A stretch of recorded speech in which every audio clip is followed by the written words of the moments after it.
Hello YouTube family, કેમ છો? જય માતાજી, ગુડ મોર્નિંગ બધાને. તો આજની મોર્નિંગની શરૂઆત થાય છે આપણે નવા ઘરેથી, અને નવા ઘરે હજી બધું રમણ પમણ છે. હજી કિચનનો છે ને ખાલી પથ્થર નખાણો છે, બીજું બધું કામ બાકી છે.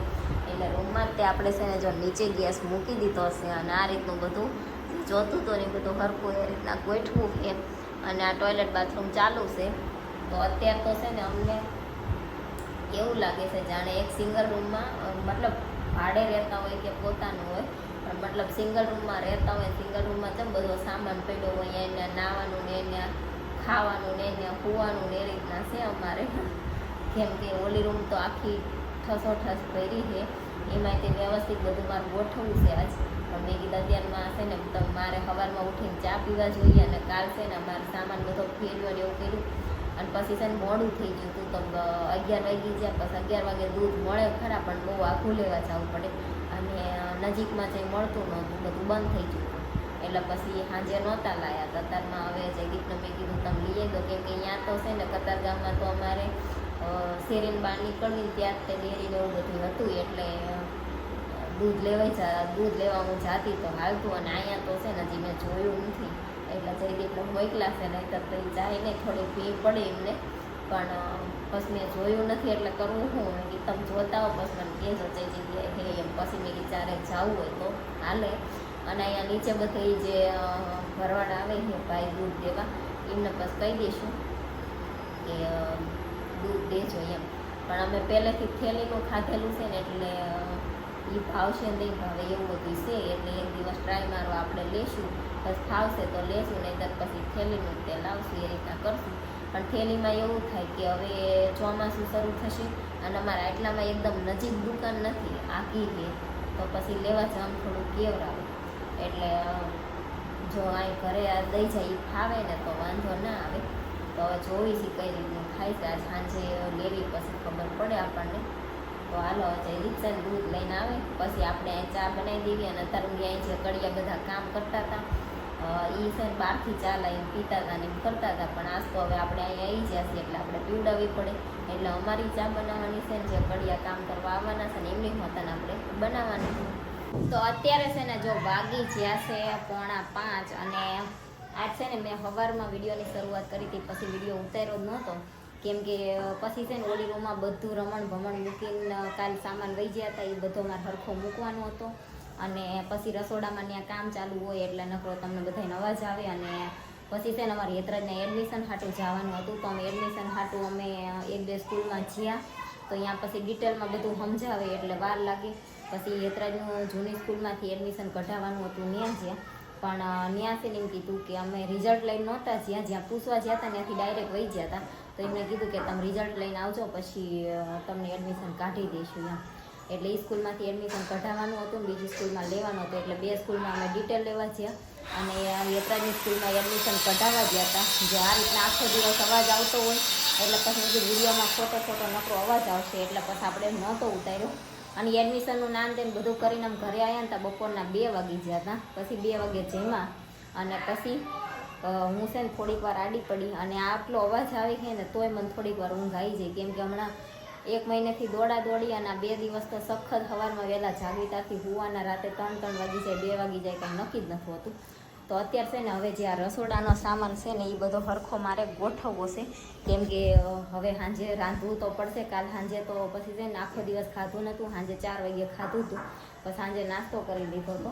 અને આજે તે બપોરનું એવું બધું જ હતું અમારે. તો અત્યારે સાંજે જમવાનું આપણે બનાવવાનું છે, એટલે બધી વસ્તુ હરખી ગોઠવી દેવી. અને અત્યારે છે ને સવારના મેં કપડાં ધોવા નહોતા નાખ્યા, કેમ કે આ બધું કાપતા હોય ને એવું કરતા હોય ને, એટલે કપડાં ધોયેલા ભીના હોય તો બધું ચોટી જાય, એવા પાછા બગડે, એટલે નહોતા નાખ્યા. અત્યારે મેં કપડાં ધોવા નાખ્યા. હવે એ ભાઈની જાશે, તમે કીધું સવારી આવે ત્યાં તોય સુકાઈ જાય, એટલે એ રીતના પછી હવે જ્યાં સુધી કામ હાલશે ત્યાં સુધી એ રીતના જ કંઈ કરવું પડશે.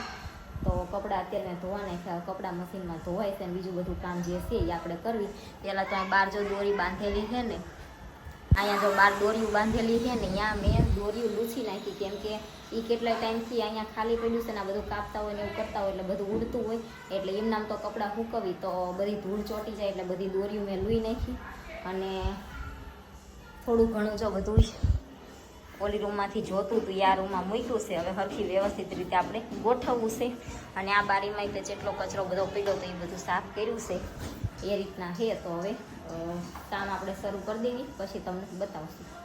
તો અત્યારે છે ને જો થઈ ગયા છે 6:30 અને આપણે જે સામાન અહીંયા ગોઠવવાનો હતો, અત્યારે હું જયદીપ નીચે પથારી કરીને હુઈ છે, તો એ ગોદડા અને બીજી બધી જે જોતી કરતી વસ્તુ હતી ને એ બધી આપણે જો જોતા પૂરતું કાઢી લીધું છે. અને બાજુના રૂમમાં તે બધું આડું અવળું મૂકીને વહી ગયા હતા. એ તે જો મસ્ત રીતે બધું કબાટમાં ગોઠવી દીધું છે, નડે ને એ રીતના.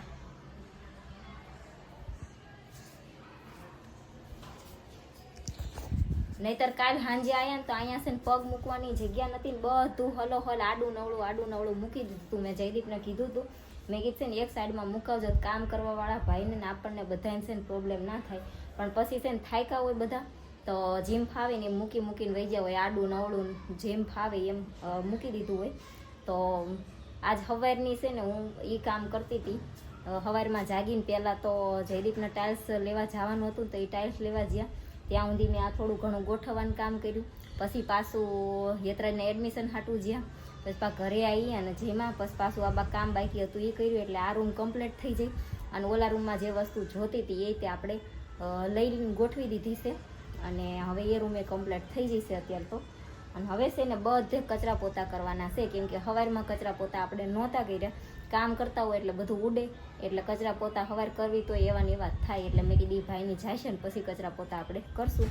એટલે અત્યારે છે ને હવે વહી ગયા છે ને આપણે બધું ગોઠવાઈ જશે. પહેલાં કચરા પોતા કરી નાખવી અને પછી જમવાનું બનાવવાની તૈયારી કરવી આપણે.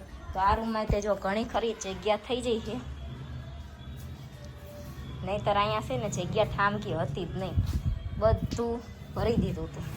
અને હવે જો ઘણ સાઈડમાં જ બધું મૂકી દીધું છે આપણે. તો અત્યારે છે ને જો વાગી ગયા છે 7. અમારા સોસાયટીનું મંદિર જે છે, સોસાયટી એટલે મતલબ કે અમારા એપાર્ટમેન્ટનું જે મંદિર છે ત્યાં આરતી થાય છે. તમને અવાજ આવતો હશે આરતીનો. અને હજી તો હું કચરા પોતા કરવા હાવણી છે ને હાથમાં લેતી હતી, ત્યાં જ અમારા મમ્મીનો ફોન આવ્યો અને કીધું કે યતરાજભાઈ વેકેશન કરવા ત્યાં જ્યાં છે. તો યતરાજભાઈ છે ને દાદર પગથિયું ઉતરતો હતો ને, તો અમારે કંઈ ઝાઝા ઊંચા પગથિયા છે નહીં, પણ યતરાજને છે ને અમારે હાલતા સરખું આવડતું નથી. નકરો છે ને દોડ જ કરે, શાંતિથી છે ને સરખું હાલે જ નહીં. તો દોડવામાં છે ને એ ભાઈને પડ્યો ને તો જીભ આવી જઈ વચ્ચે અને દાંત વાગી ગયો. તો એ ભાઈને કંઈક 2-3 ટાંકા આવ્યા છે, એમાં મારા મમ્મી કહેતા હતા. તો હવે છે ને કંઈ કામ ઉકલતું બંધ થઈ ગયું છે. તો હાલો હવે આરતી થાય છે એટલે વળાય તો નહીં. હવે થોડીક વાર રહી પછી આપણે પોતા મારી દેવી. અને હું પછી છે ને કચરા પોતા થઈ ગયા હોત, પણ હું પછી ફોન આવ્યો તો વાત કરવા રહી, એટલે પછી હવે આરતીનો ટાઈમ થઈ ગયો છે. તો કાંઈ નહીં, ત્યાં દિવસે ને લસણ ખોલવું છે તો ખોલી નાખ્યું બેઠા. પણ એ ભાઈ છે ને અમારે હવે વેકેશન ખુલવાનો ટાઈમ થયો અને જીભે 2-3 ટાંકા આવી ગયા. અને આખો મહિનો 1.5 મહિનો જે વેકેશન હતું એ બધું એ ભાઈ રહ્યા ને. અને એ જેવું છે અમારે આમ ધીમે હાલવું, મને વાગશે એવું પડી જાય છે એવું એને આમ ખબર જ નથી પડતી એમ.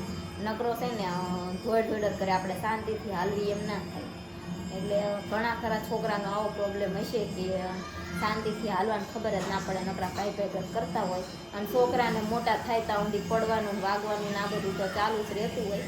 તો હાલો હવે લસણ ખોલી નાખી.